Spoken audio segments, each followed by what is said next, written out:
बिस्मिल्लाहिर्रहमानिर्रहीम। आज का हमारा टॉपिक जो है वो शेप ऑफ प्रोटीन्स है। प्रोटीन के शेप के हवाले से आज हम पढ़ेंगे। As regards the shape, protein are classified into two types, fibrous protein and globular protein. यहाँ पे अगर शेप की बात की जाए, एज रिगार्ड्स द शेप, अगर शेप को लिया जाए, प्रोटीन को हम तकसीम करते हैं दो किस्मों में। एक टाइप जो है वो फाइब्रस प्रोटीन है और दूसरा जो है ग्लोबुलर प्रोटीन है। फाइब्रस प्रोटीन कौन से प्रोटीन होते हैं?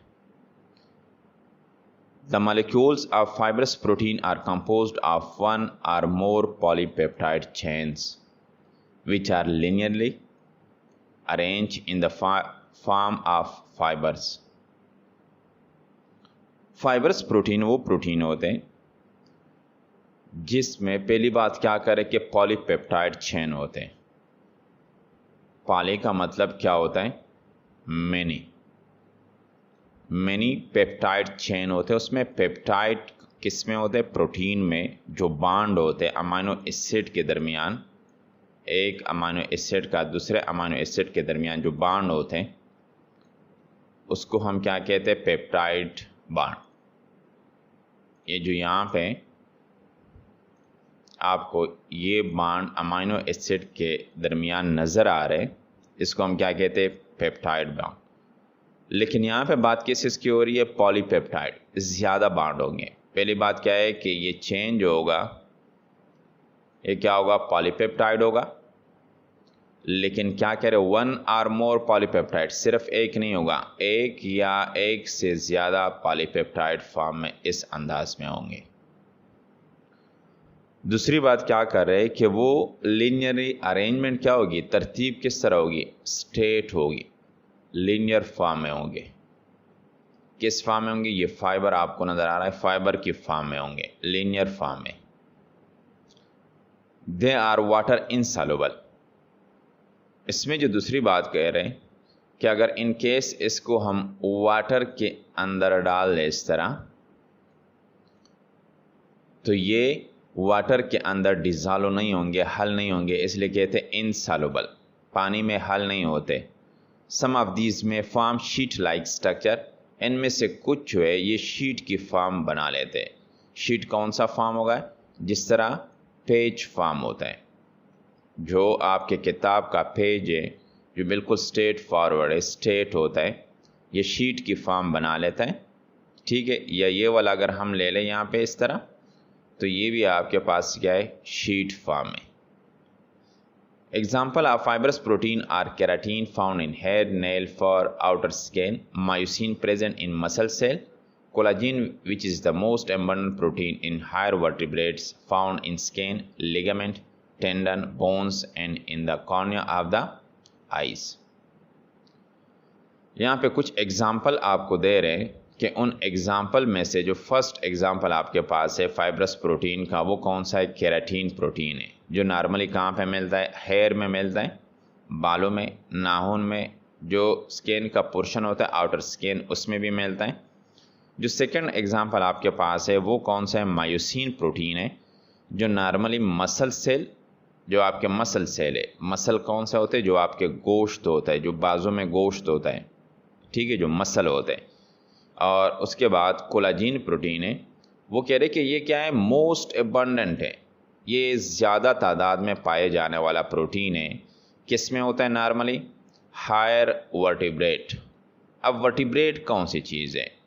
वर्टिब्रेट के हवाले से पहले से आपको आइडिया होगा कि नॉर्मली हमारे पास एक ह्यूमन बीइंग या कोई भी ऑर्गेनिज्म, जानदार जो होता है, उसके पीठ में, उसका जो पीठ होता है, जो सेंटर एरिया होता है, जिस तरह आपका बैक एरिया जो होता है सेंटर एरिया होता है, जो आपके नेक से पहला होता है, नेक के नीचे बैक साइड पे क्या होता है? रीढ़ की हड्डी होती है जो नीचे तक पहले होती है। ठीक है, वर्टिब्रेट वो ऑर्गेनिज्म या वो एनिमल होते हैं जिसमें क्या होता है? स्पाइनल कार्ड होता है, रीढ़ की हड्डी जिसमें मौजूद होती है, और इसके अपोजिट में क्या होता है? इनवर्टिब्रेट होता है, जिसमें रीढ़ की हड्डी मौजूद नहीं होती। तो ये कोलाजीन जो है आपके पास प्रोटीन है, ये किस में मौजूद होता है? ये वर्टिब्रेट में मौजूद होता है। और वर्टिब्रेट के कौन से हिस्से में मौजूद होता है? फाउंड इन स्किन, स्किन में मौजूद होता है, ligament, tendon, bones and cornea of the ice. कौन कौन से हिस्से की बात हो रही है? फर्स्ट बात हो रही है यहाँ पे स्किन में, आपका जो स्किन है, चमड़ा है, ठीक है। दूसरी बात किस चीज़ की हो रही है? लिगामेंट और टेंडन। लिगामेंट में भी मौजूद होता है। कहाँ पे लिगामेंट? लिगामेंट से मुराद क्या होता है? एक बोन है, उस एक बोन को दूसरे बोन के साथ जो अटैचमेंट वाला काम करता है, एक बोन को दूसरे बोन के साथ जो अटैच किया हुआ है, उसको पकड़ के रखा हुआ है, उसको हम क्या कहते हैं? लिगामेंट कहते हैं। ये लिगामेंट है, इस लिगामेंट में भी मौजूद होता है। दूसरी बात जो कर रहे हैं वो टेंडन की बात हो रही है। टेंडन क्या होता है? नॉर्मली हमारे पास जो मसल बोन के साथ अटैच होता है उसको हम क्या कहते हैं? टेंडन, ठीक है। जो मसल अटैचमेंट वाला काम करते हैं, किसके साथ करते हैं? बोन्स के साथ। ये वाला पोर्शन जिस तरह आपको यहाँ पे नज़र आ रहा है, जिसने मसल को बोन के साथ अटैच किया हुआ है, इसको हम क्या कहते हैं? टेंडन। ये टेंडन में भी कोलाजीन मौजूद होता है। और उसके अलावा cornea of the ice, ice के कॉर्निया, कॉर्निया पोर्शन कौन सा होता है? ये आपके पास फॉर एग्जांपल आई है, उस आई का जो सन। तो कोलाजीन के हवाले से आपको बता रहे थे कि ये तो वर्टिब्रेट में मौजूद होता है, लेकिन वर्टिब्रेट की स्किन, लिगामेंट, टेंडन और साथ साथ कॉर्निया में मौजूद होता है। जबकि दूसरा किस्म जो हमारे पास है वो कौन सा है? वो ग्लोबुलर है। फाइब्रस जो है वो आपके पास फाइबर फॉर्म में मौजूद है और लीनियर फॉर्म में मौजूद होता है। जबकि ग्लोबुलर जो है नाम से ज़ाहिर ग्लोबल से आया हुआ है। Globular protein is the name indicate are globular are spherical in shape due to folding of polypeptide chain. वो कह रहे हैं कि ग्लोबुलर प्रोटीन जो है जिस तरह नाम से ज़ाहिर है, कौन से फॉर्म में आपके पास होगा? ग्लोबुलर फॉर्म में होगा, ठीक है। ग्लोबल का मतलब ग्लोबल नॉर्मली मुख्तलिफ ऑफिस में आपने देखे होंगे, जो वहाँ पे टेबल पड़ा होता है, उस टेबल के ऊपर जो वर्ल्ड का मैप होता है गोल फॉर्म में, सर्कल फॉर्म, इस तरह, ठीक है, स्फेरिकल सर्कल की फॉर्म में, इस फॉर्म में मौजूद होता है, उसको हम क्या कहते हैं? ग्लोबुलर फॉर्म कहते हैं। ग्लोबुलर प्रोटीन का जो शेप होगा वो ग्लोबल फॉर्म में होगा। लेकिन ये ग्लोबल फॉर्म जो है ये किसकी वजह से आया होता है? Due to folding of polypeptide chain. ये जो पॉलीपेप्टाइड चेन जिस तरह हमने फाइब्रस प्रोटीन में जो लीनियर फॉर्म में पड़ा हुआ था, ये बेसिकली क्या हो जाता है? ये फोल्डिंग फॉर्म में चला जाता है। अगर हम इसको काउंट कर ले, इसको कंसीडर करें, तो ये इसी तरह किस तरह फोल्ड फॉर्म में चला जाता है, इस तरह। तो उस फोल्ड फॉर्म होने की वजह से इसका स्ट्रक्चर फिर किस फॉर्म में बन जाता है? इस तरह ग्लोबुलर फॉर्म में बन जाता है। They are usually water soluble. जिस तरह आपके पास फाइब्रस प्रोटीन था वो क्या था? वाटर इनसॉल्युबल था। जबकि ये वाटर क्या है? हमारे पास सॉल्युबल है, पानी के अंदर ये क्या हो सकते? हल हो सकते। एग्जाम्पल हमारे पास क्या है? Example of globular protein are haemoglobin. Example आपके पास क्या है? हेमोग्लोबिन है। हेमोग्लोबिन का ऑलरेडी पहले से आपको पता है कि ये आरबीसी रेड ब्लड सेल में, जो प्रीवियस लेक्चर में डिटेल से हमने इसके हवाले से पढ़ा हुआ है, उसमें पाया जाता है, जिसका काम क्या होता है? ऑक्सीजन को कैरी करना, ऑक्सीजन को एक जगह से दूसरी जगह पहुंचाने का काम किसका होता है? हेमोग्लोबिन का होता है। दूसरा जो हमारे पास है उस प्रोटीन का नाम क्या है? एल्ब्यूमिन है। और ये नॉर्मली एग के कौन से हिस्से में पाया जाता है? एग के जो वाइट हिस्सा होता है उसमें पाया जाता है। नॉर्मली एग का क्या होता है? दो हिस्से होते हैं। एक आपके पास क्या होता है? येलो वाला हिस्सा होता है, और दूसरा कौन सा होता है? ये वाइट वाला हिस्सा जो होता है। ये एग के वाइट वाले हिस्से में एल्ब्यूमिन पाया जाता है। और साथ साथ इसके एग्जाम्पल क्या है? एंजाइम इसका एग्जाम्पल है। एंजाइम के हवाले से पहले से पता है कि बेसिकली प्रोटीन इन नेचर होता है, लेकिन इस प्रोटीन को खास नाम एंजाइम क्यों देते? क्योंकि ये एक्टिवेटेड फॉर्म में होता है। ये रिएक्शन में क्या करते हैं? उस रिएक्शन को एक्टिवेट करते हैं। उसकी एक्टिवेशन की वजह से, एंजाइमेटिक एक्टिविटी की वजह से उसको हम एंजाइम नाम देते हैं। क्योंकि ये तोड़ फोड़ का काम करते हैं वहाँ पे, तो इसलिए उसको एंजाइम का नाम दिया जाता है। और उसके अलावा हमारे पास नेक्स्ट जो है वो क्या है? वो एंटीबॉडीज़ है and the protein of cell membrane, और इसी तरह सेल मेम्ब्रेन के प्रोटीन के वहाँ पे भी जो सेल मेम्ब्रेन है, सेल का क्या होता है, जो एक सेल होता है और उसका जो मेम्ब्रेन था, जिस तरह प्लाज्मा मेम्ब्रेन या सेल मेम्ब्रेन उसको हम कह रहे थे, उसमें भी क्या होता है, ये प्रोटीन वहाँ पे मौजूद होते हैं। यहाँ पे बात हो रही है एंटीबॉडीज़, ठीक है। एंटीबॉडीज़ कौन सी चीज़ है, ये नॉर्मली आपके इम्यून सिस्टम में पाए जाते हैं। आपके कौन से सिस्टम में, इम्यून सिस्टम में आपके पाए जाते हैं।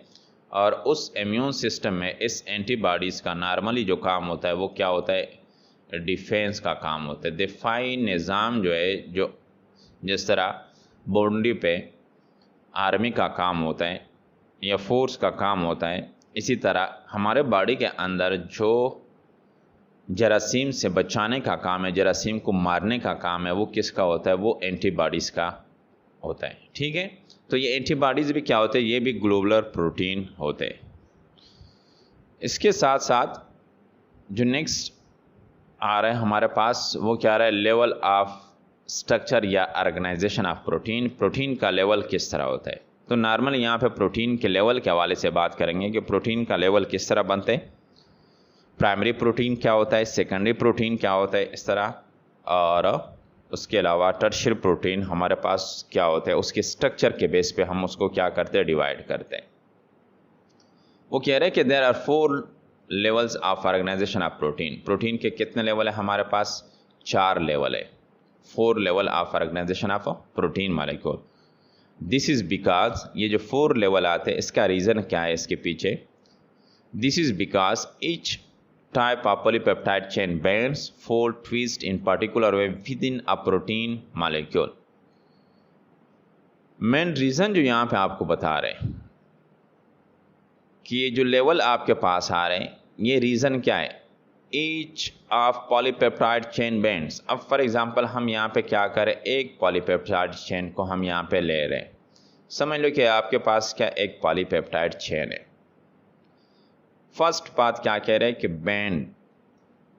अब फर्स्ट वाला हम एक्सप्लेन करेंगे कि ये पॉलीपेप्टाइड चेन क्या हो सकता है, बैंड हो सकता है, या क्या हो सकता है, फोल्ड हो सकता है, इसी तरह फोल्ड फॉर्म में हो सकता है, ठीक है। ये फोल्डिंग फॉर्म आपके पास आ गया।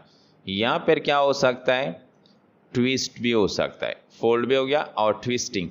ट्विस्टिंग हमारे पास नेक्स्ट जो इसमें अगर हम ट्विस्टिंग को ले ले तो आपके पास ये देखो इस तरह, ये फोल्ड भी हो गया और ये क्या हो रहा है, अभी ट्विस्ट हो रहा है, ठीक है। लेकिन ये प्रोसेस जो आपको बता रहे बेंडिंग, फोल्डिंग और ट्विस्टिंग वाला, इन पार्टिकुलर वे ये एक खास तरीके से हो रहा है। जिस तरह मैंने यहाँ पे तो फॉर्मल कर दिया, आपको समझाने के लिए कर दिया कि बेंडिंग वाला जिस तरह मैंने कर लिया, फोल्डिंग वाला मैंने आपको कर लिया और ट्विस्टिंग वाला किया। लेकिन ये क्या कह रहे, इन किस फॉर्म में, इन पार्टिकुलर वे, एक खास तरीके से, एक खास एंगल से, एक खास जाविये से होता है ये सारा process with in a protein molecule. एक प्रोटीन मॉलिक्यूल है और उस प्रोटीन मॉलिक्यूल जो है किस चीज़ का बना हुआ है, वो पॉलीपेप्टाइड का बना हुआ है। अब वो पॉलीपेप्टाइड जो यहाँ पे बेंडिंग, फोल्डिंग और ट्विस्टिंग कर रहा है, वो एक खास तरीके से क्या होता है, ये सारा प्रोसेस करता है। This gives protein molecule a characteristic structure that classified protein into 4 different types। किसकी वजह से, बेंडिंग, फोल्डिंग, ट्विस्टिंग की वजह से, उनके पार्टिकुलर तरीके से चेंजेस की वजह से प्रोटीन को क्या मिलता है, gives protein molecule are characteristic structure, एक खास स्ट्रक्चर प्रोटीन का बन जाता है। That classify protein into 4 types, जिसकी वजह से हम प्रोटीन को कितने हिस्से में, 4 हिस्सों में फिर उसको क्लासिफाई करते, डिवाइड करते, तकसीम करते। फर्स्ट वाला आपके पास कौन सा है, प्राइमरी स्ट्रक्चर है। Is the sequence of amino acid joined together by peptide bond. Sanger in 1951 was the first person who determined the sequence of amino acid in insulin protein। जो फर्स्ट स्ट्रक्चर आपके पास है वो कौन सा है आपके पास, वो प्राइमरी स्ट्रक्चर है। वो कह रहे is the sequence of amino acid. ये अमाइनो एसिड का क्या होता है, सीक्वेंस। ये एक अमाइनो एसिड, दूसरा, तीसरा, चौथा, पांचवा, इस तरह। ये अमाइनो एसिड का क्या होता है, एक सीक्वेंस होता है, एक तरतीब होता है जॉइन टुगेदर जो एक दूसरे के साथ क्या होते हैं, ये अमीनो एसिड पॉलीपेप्टाइड चेन के ज़रिए जॉइन होते, मिले होते बाई पेप्टाइड बॉन्ड्स। सेंजर ने क्या किया था 1951 वो फर्स्ट पर्सन थे जिसने क्या किया था, हो डिटरमाइन द सीक्वेंस, जिसने मालूम किया था सीक्वेंस ऑफ अमीनो एसिड का सीक्वेंस जो तरतीब था, अमीनो एसिड का जो तरतीब था उसको मालूम किया हुआ था। इंसुलिन मॉलिक्यूल प्रीवियस जो टॉपिक है उसमें इंसुलिन के हवाले से डिटेल से पढ़ा हुआ है। ये वो हमारे पास हार्मोन है जिसका काम क्या होता है, ग्लूकोज को ग्लाइकोजन में स्टोर फॉर्म में कन्वर्ट करने का काम क्या है, इंसुलिन का काम होता है।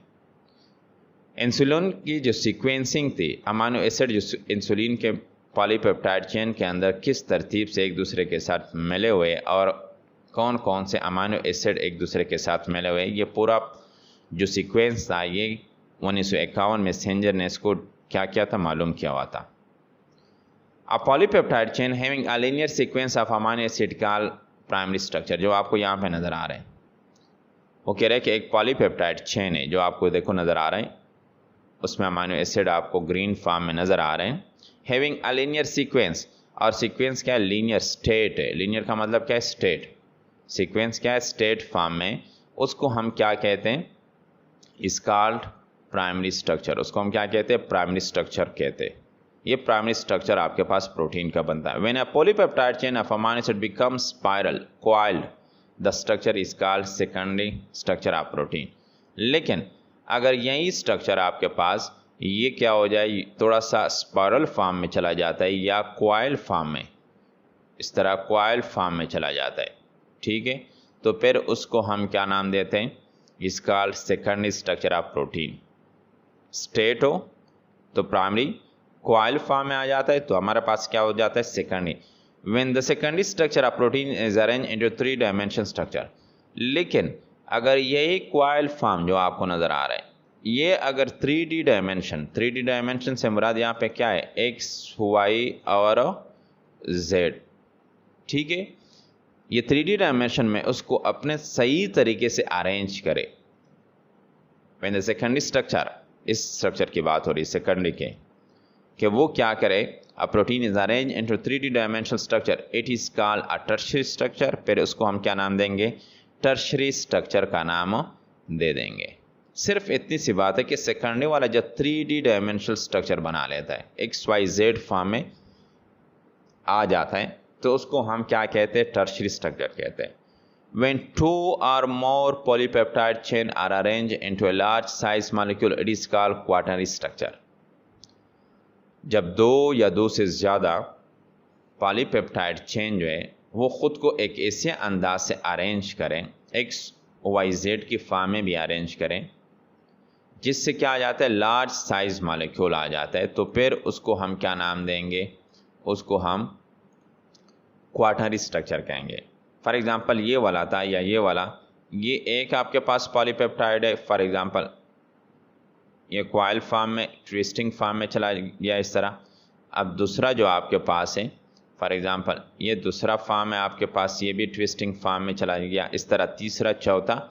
तो ये जब वो कह रहे हैं यहाँ पे कि 2 और मोर ये दो मैंने बना लिया, 2 या 2 से ज़्यादा जब पॉलीपेप्टाइड चेन आपस में ट्विस्टिंग फॉर्म में, कॉइल फॉर्म में, ठीक है, जब आपके पास आ जाते, एक साथ आ जाते और उनके आने की वजह से वो एक बड़ा सा लार्ज साइज मॉलिक्यूल जब बन जाते हैं, तो उस स्ट्रक्चर को हम क्या नाम देते हैं, उसको हम कहते हैं क्वाटरनरी स्ट्रक्चर। इस तरह के एग्जांपल आपके पास है हेमोग्लोबिन, जो डिटेल्स से आपने वहाँ पे पढ़ा हुआ है कि किस तरह वहाँ पे प्रोटीन उसके अंदर मौजूद हो।